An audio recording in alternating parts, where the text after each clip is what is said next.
қалайсыздар? Мына кірпіш есептеудің тағы бір жолын көрсетейін деген. Мынандай 1,5, мынандай көрсетші мына жерде. Мынандай 1,5 қылып қалайтын болсаңыздар стенаны. Былай 1 метр, былай 1 метр, 1 квадрат жерге 154 кірпіш кетеді. Если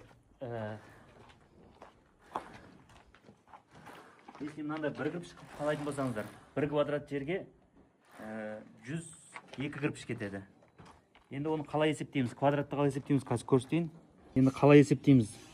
Мынақты көрсетші. Мысалға, мынау ұзындығы 4 метр, биіктігі 350. Осының квадратын қалай есептейміз? 4 көбейту 350 тең 14 квадрат. Осыған қанша кірпіш кеткенін есептейтін боламыз. Көбейту 154 кірпіш. Не? Осы 4-те 3,5 дуалға 2156 кірпіш кетті. Осылай стеналарыңыздың бәрін есептеп аласыздар. Терезе есіктерді дәл солай квадратпен кейін алып тастайсыздар артынан.